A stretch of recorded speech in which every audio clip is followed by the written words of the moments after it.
चुड़ैल का इंतकाम कहानी के पिछले पार्ट में आपने पढ़ा कि मयंक अपने दोस्त की शादी से वापस आता है अपने दोस्त राजीव को लेने के लिए।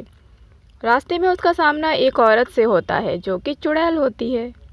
मयंक किसी तरह से उससे पीछा छुड़ाकर अपने गांव पहुंचता है अपने दोस्त के पास, लेकिन वो इतना डरा हुआ होता है कि वो वापस शादी में नहीं आता। अपने दोस्त को अकेले ही भेज देता है, जहाँ रास्ते में राजीव को वही चुड़ैल मिलती है जो राजीव को मार देती है। ये खबर जब मयंक अखबार में पढ़ता है कि चुड़ैल ने बहुत ही बुरी तरह से राजीव को मौत के घाट उतार दिया है। अब आगे की कहानी, चुड़ैल का इंतकाम भाग 3। यह खबर पढ़ते के साथ मयंक वहाँ से सीधे भागता हुआ अपने कमरे में आ जाता है और अंदर से कुंडी लगाकर उसने अपने आप को घर के अंदर ही कैद कर लिया। 3-4 दिन बीत गए, लेकिन अभी तक उसके दिमाग में सिर्फ एक ही सवाल आ रहा था कि वह उस दिन बारात में क्यों गया। चलती हुई बाइक से वह चुड़ैल कैसे गायब हो गई। वह चाहता तो राजीव की जान बचा सकता था, लेकिन यह सपना एक रात का नहीं था, बल्कि यह कहानी अब हर रोज़ और हर रात की बन चुकी थी। हर रात को यही सब होता था और सुबह उठता तो फिर उसे कमज़ोरी सी महसूस होती। ऐसा होते होते 6 दिन और बीत गए।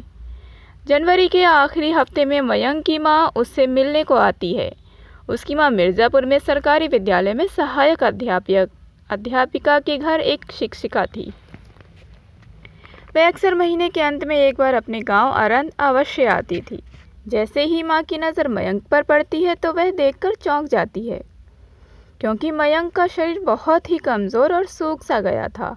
वह मयंक से आश्चर्यजनक रूप से बोलती है, माँ, क्यों बेटा, तू इतना कमज़ोर और दुबला पतला कैसे हो गया? क्या हो गया तुझे मयंक? पता नहीं माँ, हो सकता है कि खेत में ज़्यादा काम की वजह से कमज़ोर हो गया हूँ। माँ बेटे, खेतों के काम को तो तू बचपन से ही करता आ रहा है, लेकिन तू पहले ऐसा कमज़ोर कभी नहीं दिखा मुझे।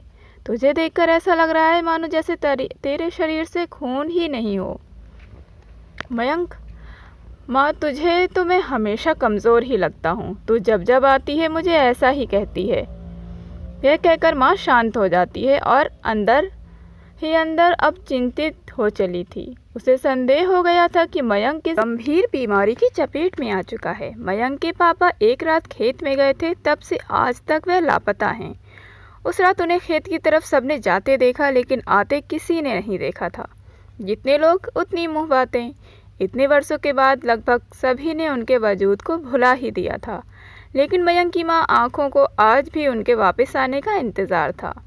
मयंक अपने ताऊ जी के परिवार के साथ ही यहाँ रहता था और घर की सारी जिम्मेदारियों को सफलतापूर्वक निभाता चला आ रहा था। उसे अपने गांव की मिट्टी से बहुत प्रेम था और अपने पिता से बहुत लगाव, जिसकी वजह से वह अपने पैतृक घर को छोड़ना नहीं चाहता था। रात को दोनों एक साथ खाना खाकर सो गए। उस रात को भी मयंक को वही सपना दिखाई देता है, तो फिर वह सुबह होते ही उस सपने के बारे में माँ को बताता है।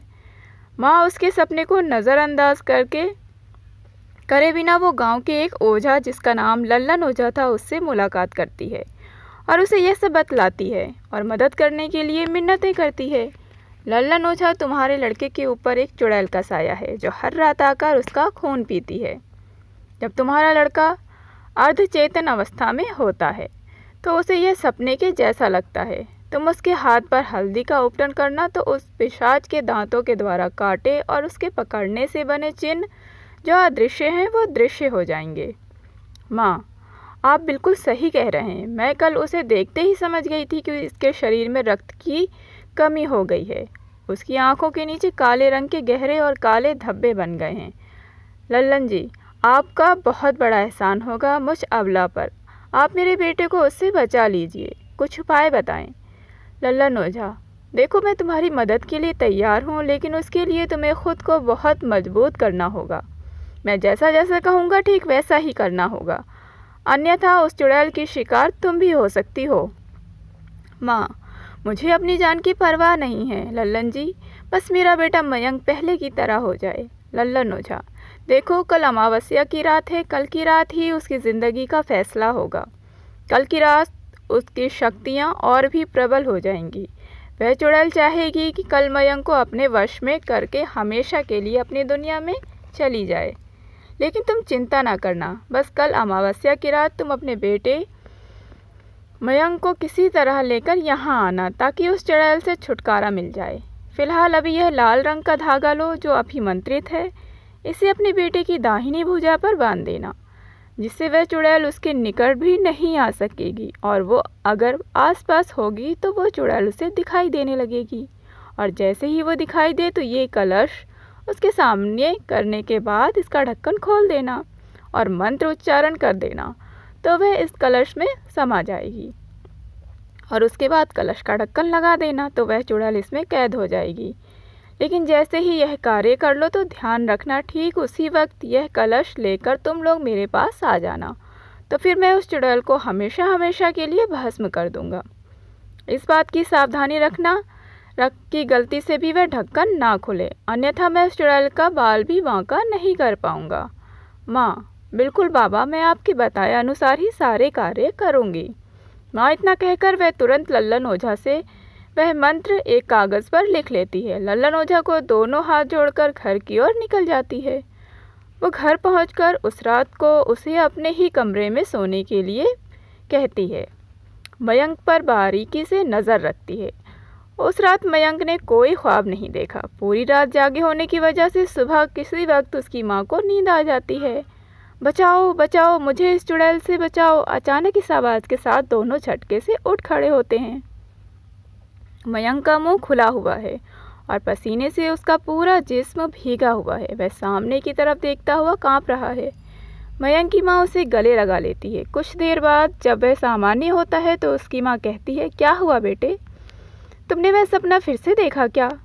माँ, मैंने आज सपने में अजीब सा देखा। उस चुड़ैल ने मुझे और मेरे दोस्त राजीव रंजन को मारकर किसी सुनसान खेत के पास पीपल के पेड़ में एक रस्सी को गले में बांधकर लटका दिया है। मैं बार बार बचाने की आवाज़ लगा रहा हूँ, लेकिन कोई भी मेरी मदद नहीं कर पा रहा। यह कहते के साथ मयंक दोबारा अपनी माँ के गले लग जाता है। उसे उस वक्त डरा हुआ देखकर उसकी माँ उसे लल्लन ओझा वाली बात नहीं बताती है। पूरे दिन उसकी माँ उस पर कड़ी नज़र रखती है। जैसे ही सूर्यास्त होता है, उसकी माँ मयंक से कहती है, बेटे जाओ और जल्दी से स्नान करके आओ, तुम्हें कुछ ज़रूरी बात बतानी है। यह सुनकर मयंक नहाने के लिए चला जाता है। वो थोड़ी ही देर में नहाकर आ जाता है। मयंक की माँ लल्लन ओझा के द्वारा बताई हल्दी लेपन की प्रथम विधि को करती है। ऐसा करते ही थोड़ी देर के बाद जो सामने परिणाम आया वो सब देखकर दोनों के होश फाख्ता हो गए। मयंक के दाहिने हाथ और गले में जो दांतों के द्वारा काटने के निशान थे वो साफ साफ दिखाई दे रहे थे। मयंक की माँ ने मयंक को अब सब कुछ बताया जो कुछ लल्लन ओझा ने कहा था, और फिर वो धागा मयंक की दाहिनी भुजा पर बांध दिया।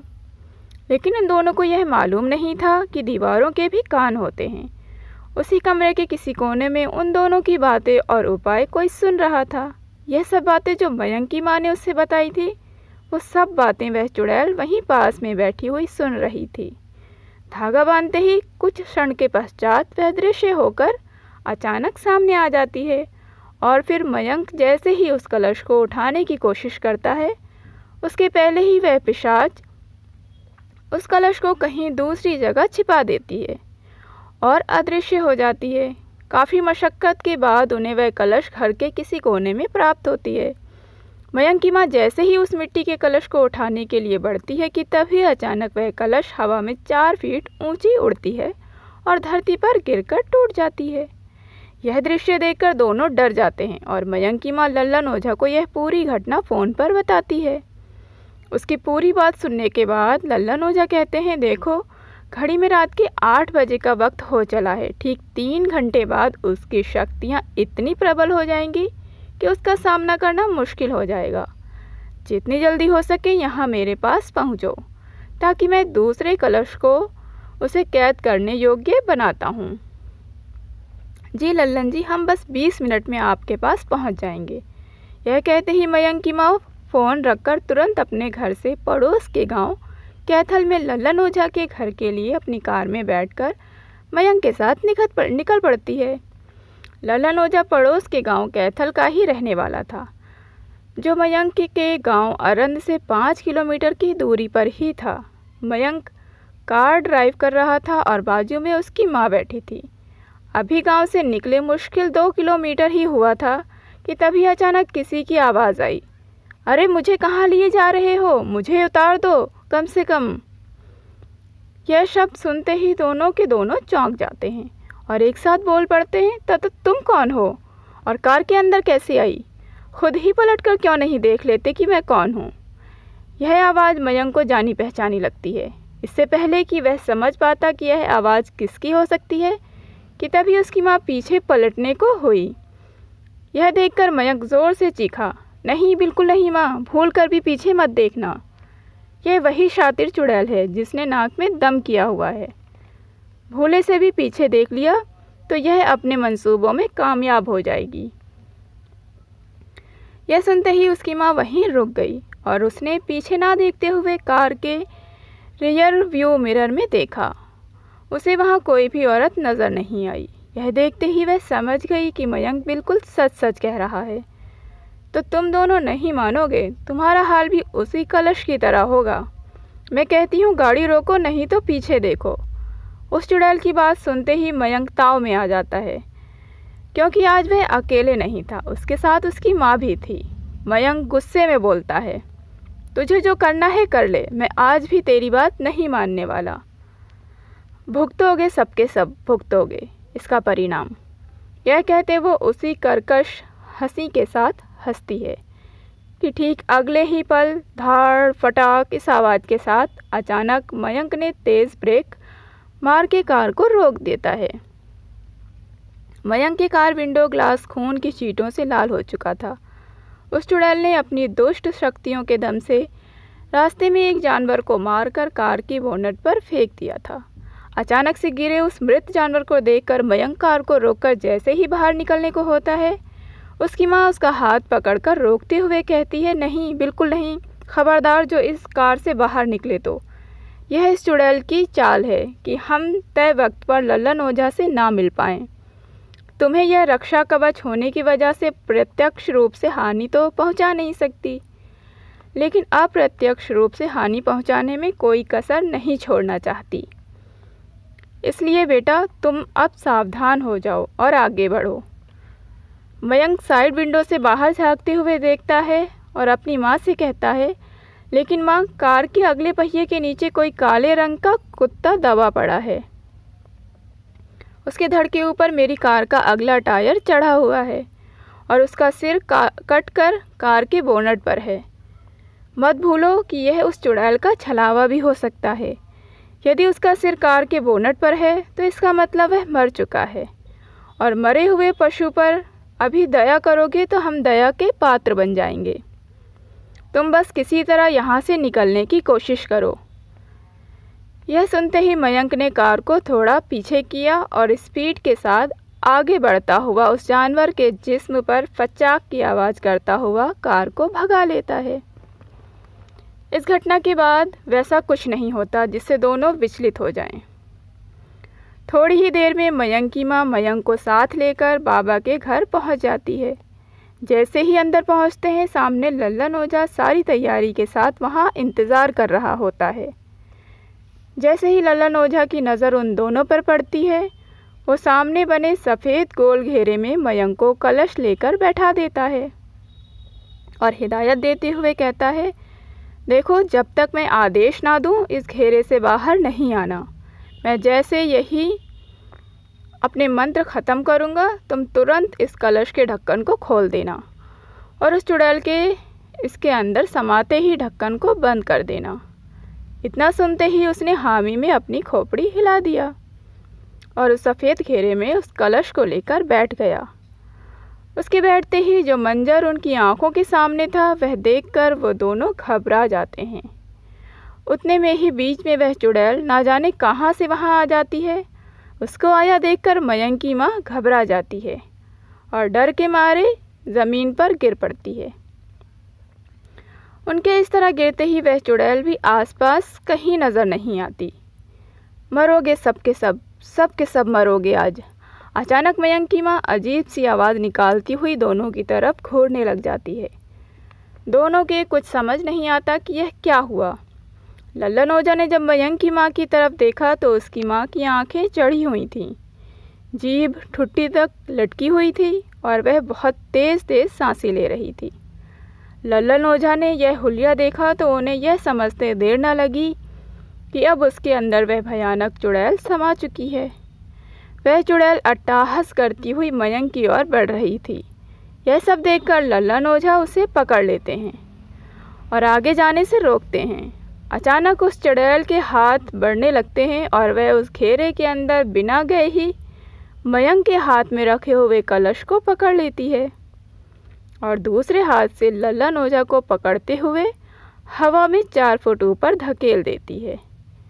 लल्लन ओझा उस कमरे में पड़ी कोने में लकड़ी के टेबल पर गिर पड़ते हैं।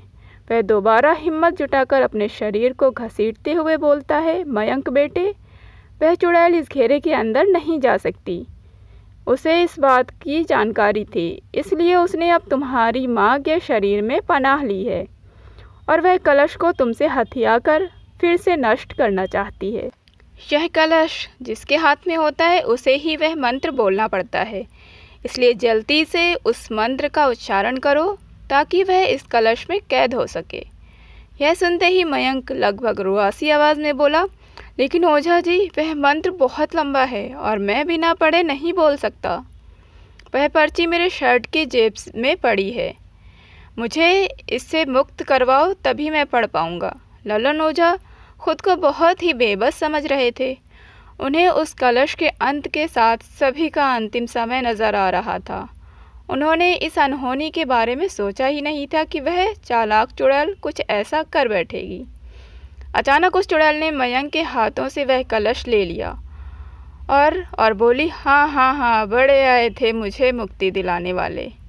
आओ, अब तुम सबको इस मिट्टी के कलश की तरह मुक्त करूँगी। यह कहते ही उस चुड़ैल ने उस कलश को हवा में फिर से उछाल दिया। यह दृश्य देखते ही दोनों के आंखों में अनायास ही आंसू छलक उठे। तभी लल्लन ओझा ने अपने जिस्म की सारी ऊर्जा एकत्रित की और उछलते हुए कलश को ज़मीन पर गिरने से पहले ही लपक लिया।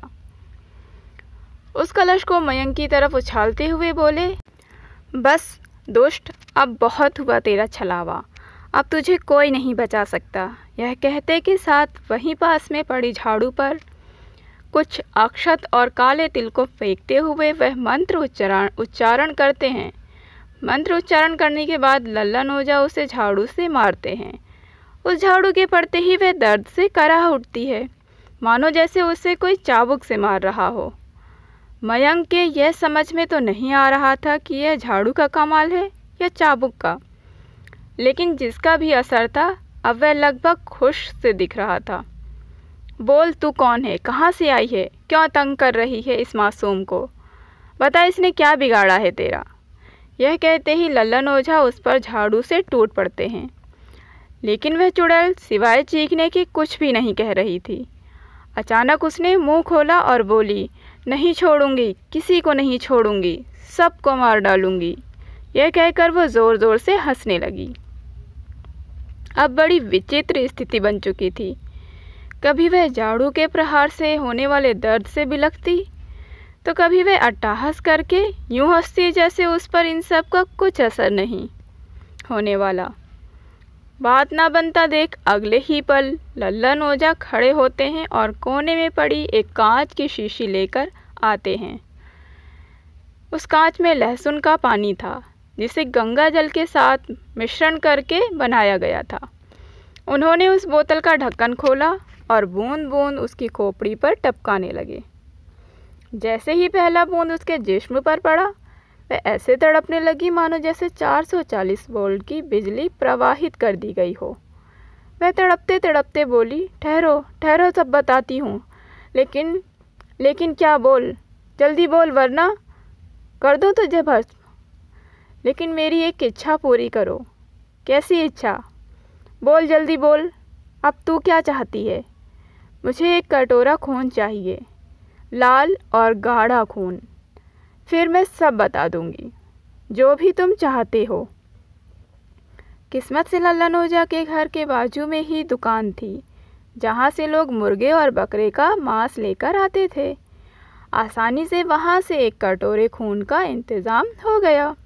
अगले ही पल लल्लन ओझा ने वह खून से भरी लबालब कटोरे को उसकी तरफ बढ़ाते हुए कहा, ले जल्दी अपनी प्यास बुझा और बता तू कौन है।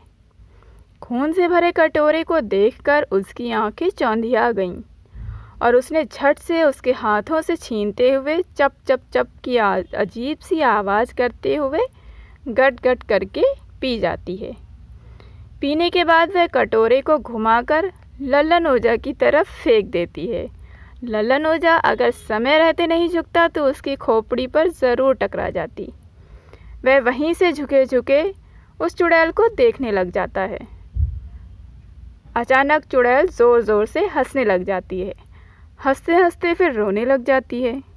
थोड़ी देर में जब वह शांत हुई तो बोलती है, मेरा नाम महज़बीन है। मैं यहाँ से 150 किलोमीटर दूर स्थित किशनपुर में रहती थी। 21 वर्ष पहले मेरे जन्म होने के कुछ दिनों बाद ही मेरे वालिद मुझे और मेरी अम्मी को छोड़कर पड़ोस की एक महिला नुसरत बानो के साथ भागकर दुबई चले गए। मेरी अम्मी ने मेरा लालन पालन बड़ी ही जिम्मेदारी से किया। वो सिलाई कढ़ाई के काम में निपुण थी। मैं अपनी अम्मी की इकलौती संतान थी। वो मुझे देखकर जी रही थी। मैंने अपनी ज़िंदगी के 17 बरस देख लिए थे। मेरी अम्मी के साथ लाख बुरा हुआ हो, लेकिन उन्होंने किसी से अपनी मुंह से शिकायत नहीं की। मेरी अम्मी ने किसी का बुरा नहीं चाहा था, लेकिन उन्हें क्या पता था कि मैं ही उनकी ज़िंदगी में ऐसा मोड़ लेकर आऊँगी जहाँ से वो मुझे भी हमेशा हमेशा के लिए छोड़ जाना पड़ेगा। आज से ठीक 4 साल पहले दिसंबर के महीना था और सर्द रात में ठंडी ठंडी हवा चल रही थी। मेरी अम्मी की पिछले 7 दिनों से डेंगू से पीड़ित थी। ऊपर से 2 दिन से लगातार अनावश्यक रूप से बारिश ने बेहाल किया हुआ था। आधी रात को जब मेरी नज़र मेरी माँ पर पड़ी तो देखा तो वो ठंड से काँप रही थीं। जब मैंने उनके निकट गई तो उनका जिस्म बुखार से किसी जलती भट्टी की तरह तप रहा था।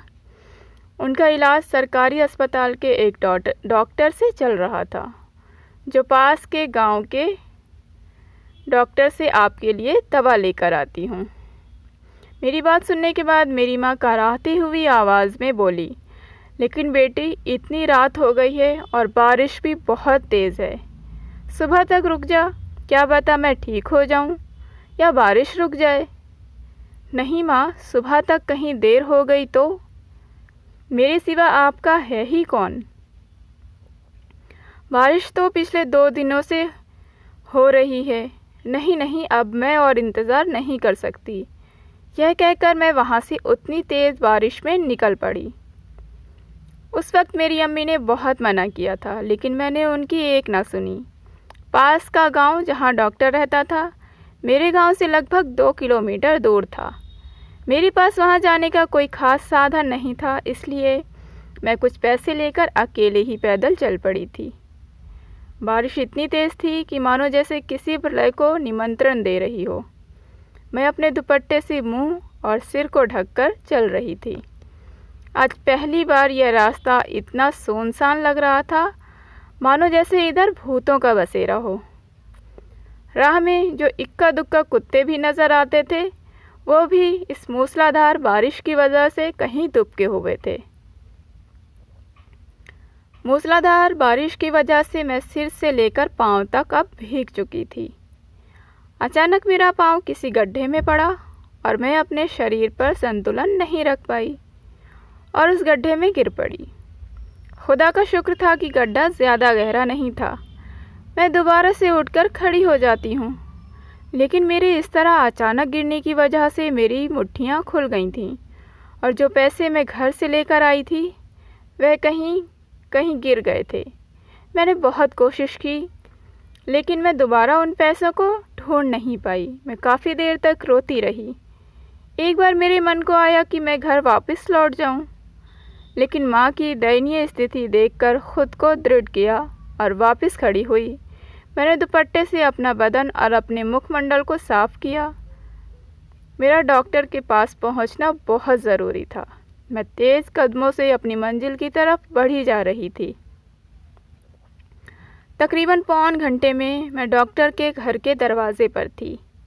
मेरे बार बार दरवाज़ा ठकठकाने की वजह से दरवाज़ा खुला और मुझे डॉक्टर देखते ही चौंक गए और बोले, अरे महज़बीन बेटी, तुम यहाँ इतनी रात क्या कर रही हो? तुम्हारी यह हालत किसने की?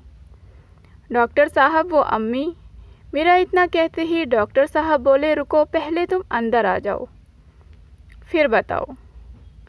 उनकी यह सहानुभूति देखकर मुझे अच्छा लगा कि वो डॉक्टर होने के साथ साथ एक अच्छे इंसान भी हैं।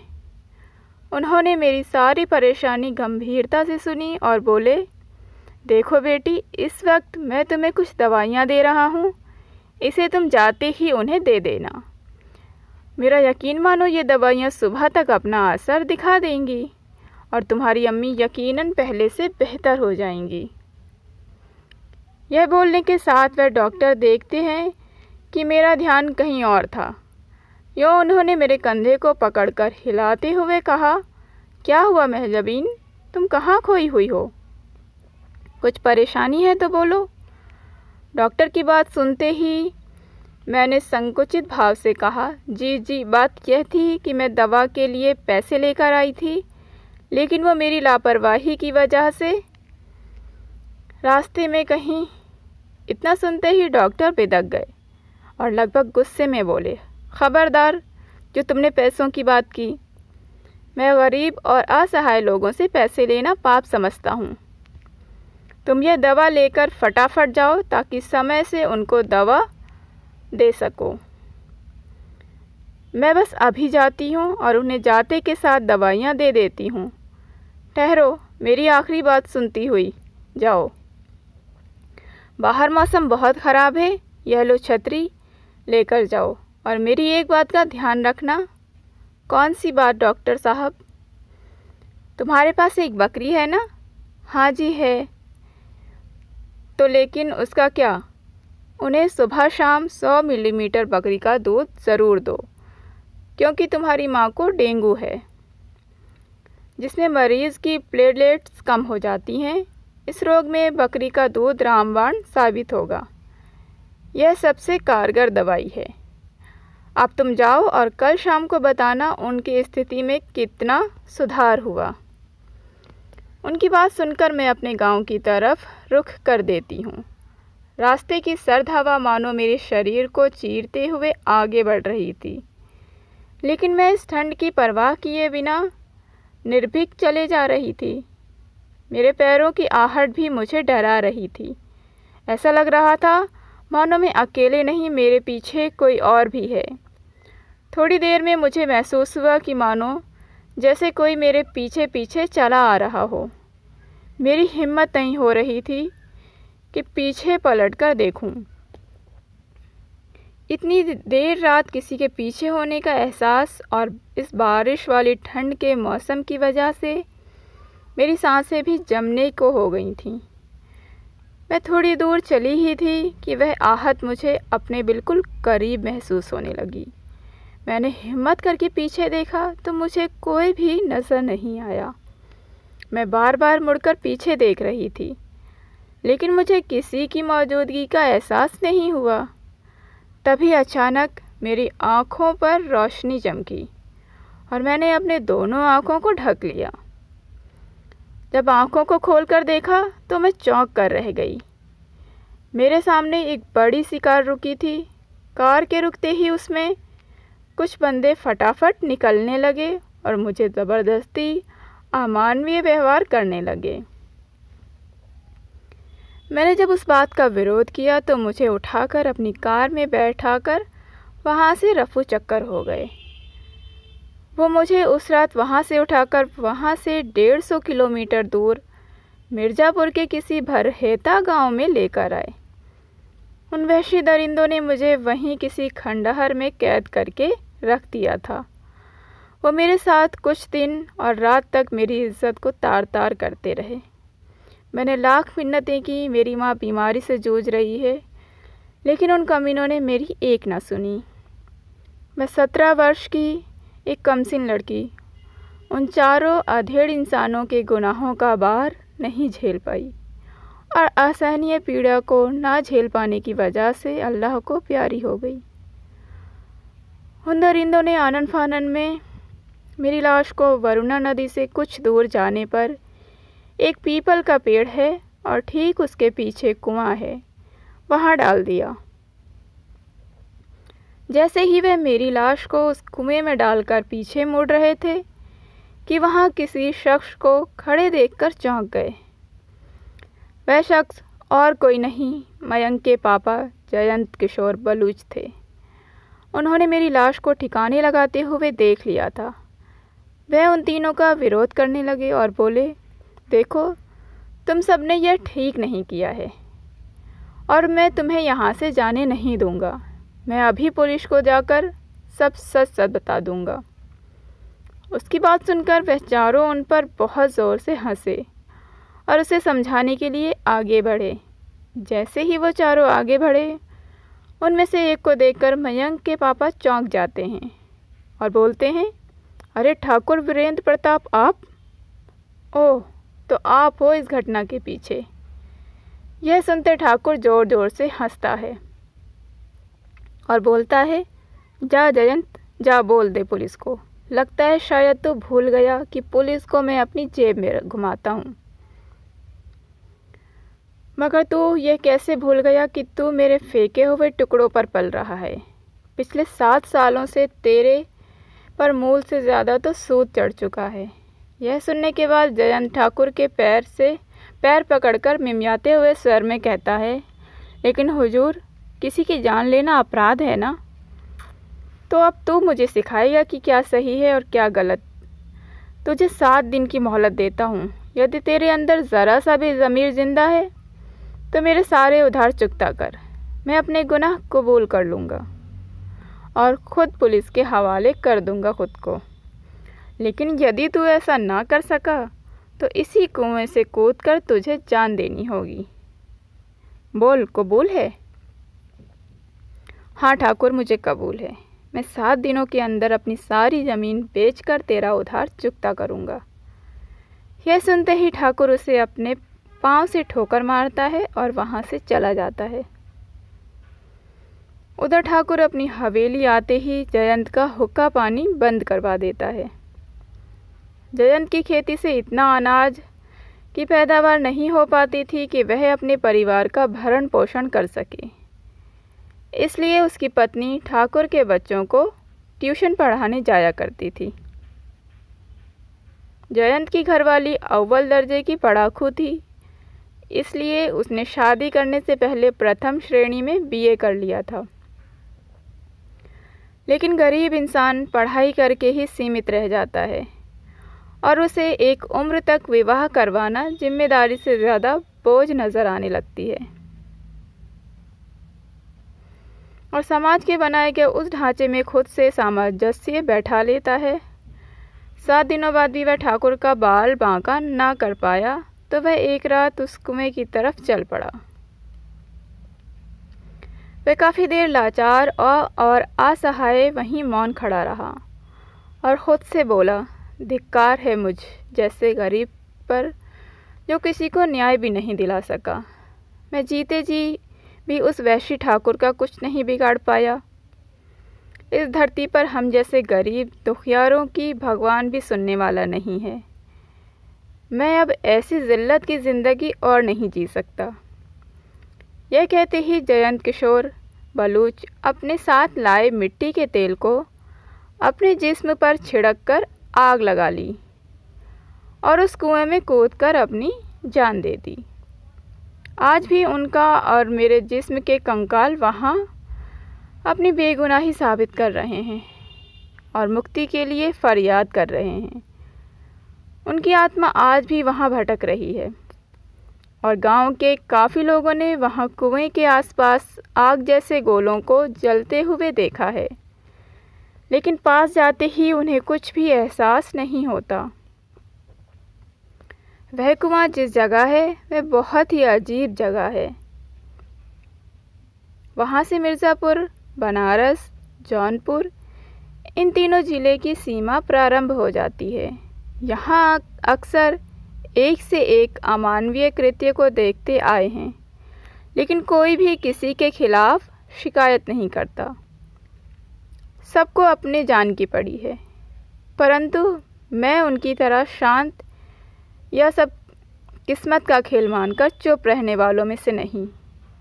मैंने ठाकुर और उसके तीनों साथियों को मौत के घाट उतार दिया है और उसी कुएं में डाल दिया है। मैं आगे भी चुप रहने वाली नहीं। उस वीराने में जो भी रात को भटकेगा, मैं उसे ज़िंदा नहीं छोड़ूंगी, मार डालूंगी मैं सबको। यह कहकर वह लल्लन ओझा पर प्रहार करती है और उसके हाथ से झाड़ू छूटकर दूर गिर जाती है। वह चुड़ैल अचानक मयंक की माँ के शरीर से बाहर निकल जाती है और लल्लन ओझा की छाती पर बैठ जाती है और अपने नाखूनों को लल्लन ओझा के कंधे में घुसेड़ डालती है। लल्लन ओझा दर्द से बिलबिला उठते हैं, मगर वह चुड़ैल उसके कंधे से खून की कुछ बूंदें निकालकर लल्लन ओझा के चेहरे पर लगा देती है। अचानक से उसकी जीभ लंबी हो जाती है और वह लल्लन ओझा के चेहरे पर लगे रक्त की बूंदों को चाटने लगती है, जैसे इस खून की बूंदों से उसकी तृष्णा मिट रही हो। वाह वाह, बस यही खून तो मुझे चाहिए। यह खून ही तो है जो मुझे ऊर्जावान बनाता है और मुझे जवान रखता है। भला मैं इसे क्यों ना चखूं? यह कहते के साथ वह अपने चारों नुकीले दांत लल्लन ओझा के कंधे में घुसेड़ देती है, जहां उसने अपने लंबे लंबे नाखून घुसेड़े थे। इस बार पूरा जोर लगाकर लल्लन ओझा बोलते हैं, अरे मूर्ख, कब तक तमाशा देखेगा? अब जल्दी से अपनी ऊपर की जेब से वो पर्ची निकाल और उस मंत्र का उच्चारण कर।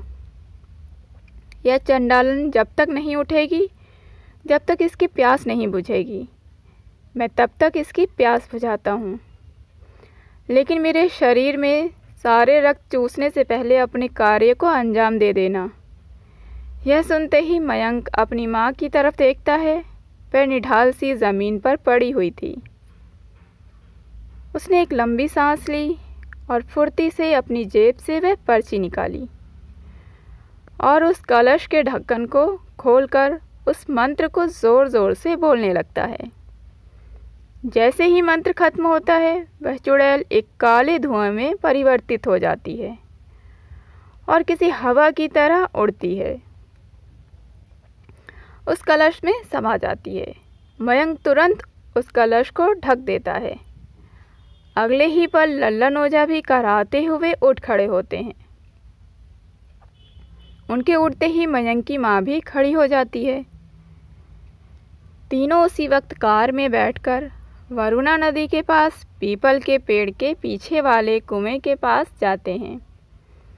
कुछ स्थानीय लोगों की मदद से वहाँ उस कुएं से लाशों को निकलवाते हैं, लेकिन वहाँ लाश की जगह कुछ कंकाल मिलते हैं जिनकी शिनाख्त कर ली जाती है। वहाँ उस कुएं से 5 नर अजर एक मादा के कंकाल को उनके धर्म के अनुसार अंत्योष्टि करके इस लोक से मुक्ति दिला दी जाती है। उस कलश को उसी कुएं में डालकर मिट्टी से पूरी तरह कुएं को ढककर हमेशा के लिए बंद कर दिया जाता है। मयंक और उसकी माँ लल्लन ओझा का आभार व्यक्त करते हैं और वापस अपने कार में पहुंच जाते हैं। ओह माँ, रात के 3 बज गए हैं, लेकिन चलो शुक्र है कि उस चुड़ैल से पीछा तो छूटा। हाँ बेटा, चाहे लोग आज भी विश्वास करें ना करें, लेकिन मैं यकीन के साथ कहती हूँ कि जब इस दुनिया में भगवान को मानते हो तो शैतान के वजूद को झुठलाना नहीं चाहिए। जिस तरह हम पॉजिटिव शक्तियों को चाहते हैं, उसी तरह हमें नकारात्मक शक्तियों के लिए भी हर पल तैयार रहना चाहिए। मयंक की माँ ने अभी इतना कहा ही था कि अचानक मयंक ने झटके के साथ अपनी कार रोक दी। अचानक इस तरह ब्रेक मारने से मयंक की माँ को सिर पर ज़ोरदार चोट लगी। वह गुस्से में बोली, अरे अब क्या हुआ जो इस तरह से कार रोक दी? मयंक के मुंह से जब कोई जवाब नहीं आया तो इसने अपने बेटे की तरफ देखा, जो सड़क की तरफ अपनी उंगलियों से इशारा कर रहा था। मयंक की माँ ने देखा तो उसके होश फाख्ता हो गए। कोई औरत काली साड़ी में एक हाथ से लालटेन को थामे सड़क को पार कर रही थी। उस औरत ने पलक झपकते ही सड़क को पार कर लिया। दोनों दांते तले उंगलियां दबोचकर उस औरत को देख रहे थे। वह औरत अब धीरे धीरे उनकी तरफ बढ़ रही थी। मयंक ने इस बार हिम्मत की और गाड़ी को रॉकेट की तरह भगाने लग गया। अब वह साया सड़क के बीचों बीच थी, लेकिन उसने कार रोकने की जगह उसको उससे उड़ा देना ही बेहतर समझा और एक्सीलेटर पर पांव दबा दिए। अगले पल वह साया उस कार के आर पार निकल गई, जैसे वह कोई धुआं हो, और निकलते निकलते कहकर गई, अरे बाबू तनिक पीछे तो देख लो एक बार। उसकी माँ पीछे पलटने को होती है, तभी मयंक बोल पड़ता है, नहीं माँ, अब डरने की ज़रूरत नहीं है, अब उस चुड़ैल का खेल खत्म हो गया है। जिसे तुमने देखा वह मात्र छलावा है और कुछ नहीं। यह सुनते ही दोनों एक साथ हंस पड़ते हैं। काफ़ी समय के बाद दोनों एक साथ हंसते हुए अच्छे लग रहे थे। कुछ अनिष्ट ना होने पर दोनों हल्की सी मुस्कान और खुशी के साथ अपने घर की ओर चले जाते हैं। कहानी आपको कैसी लगी कमेंट करके ज़रूर से बताएं। मेरे चैनल पर अगर नए हैं तो प्लीज़ मेरे चैनल को ज़रूर से सब्सक्राइब करें, ये बिल्कुल फ्री है। दोस्तों में शेयर करें और लाइक करें। Please support me. Thank you, thanks for watching. ऐसे ही मुझे अपना प्यार देते रहें।